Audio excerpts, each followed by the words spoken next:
Have you ever wondered what would happen if the rooster forgot to crow? Not just any rooster. I'm talking about Koko, the pride of Igbo Ora. Feathers like royalty, a crown-shaped comb, and a voice so strong, the sun itself waited for him. Every single morning before the sky turned orange, Koko would perch on the old mango tree and shout, "Kokoruko!" and the village would come alive. Children yawned and grabbed their slates for school. Mothers lit their fires, fathers tied their wrappers, and headed to the farm. Even the goats nodded, like, "Yup, it's time." That's how important Koko was. They didn't call him the feathered alarm clock for nothing. Now one evening, the whole village gathered for the Moonlight Yam Festival. There was drumming, laughter, spicy suya, roasted corn, and pepper soup. Even Koko danced. He bobbed his head, flapped his wings, spun in circles. Papa Adetunji, the village elder with the big walking stick, giggled. "Koko, don't forget to crow tomorrow," he warned. Koko puffed his chest and grinned. "Even if I don't crow, the sun knows its job." Papa Adetunji narrowed his eyes. "But do the people?" The old man walked away, but his words stayed. The next morning, silence. No crow, no sweeping, no firewood cracking, no children arguing over who took whose sandals. The sun rose quietly, but the village confused. Mama Titi jumped up. "Ah, my yam!" She ran to the pot, burnt, blacker than burnt offering. Baba Ade missed his early bus to Lagos. The school bell rang empty. No children in uniform, no noise, just yawns and dust. And where was Koko? Fast asleep under the mango tree, snoring like a drum. When he finally opened his eyes and saw the bright sky, he screamed, "Oh, feathers, I'm late!"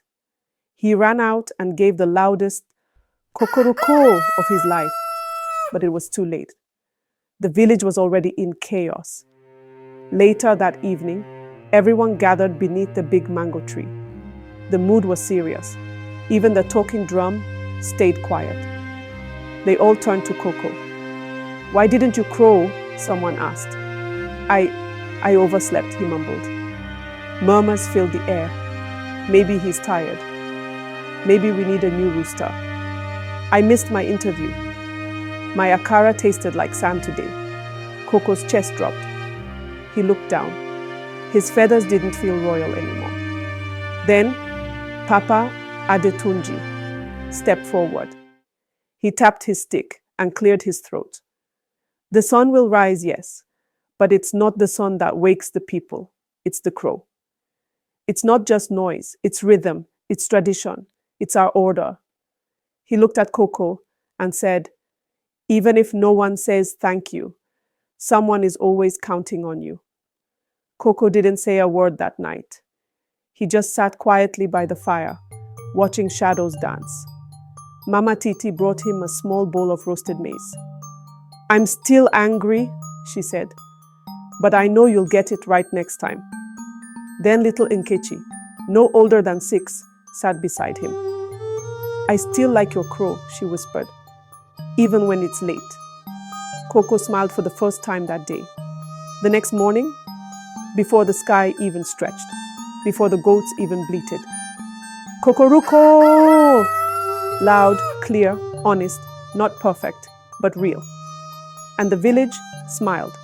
The farmers stretched. Children grabbed their uniforms. Mama Titi's pot bubbled on time. From that day on, Koko never forgot again. He woke up early, hummed to warm up, stretched his wings like a dancer, and crowed, not for applause, but because it mattered. He finally understood. Even the smallest duties can hold up the biggest things, and showing up, even quietly, can keep the world turning.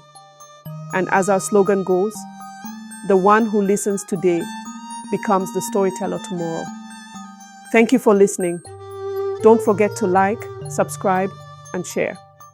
There are many more stories, waiting for someone to tell them.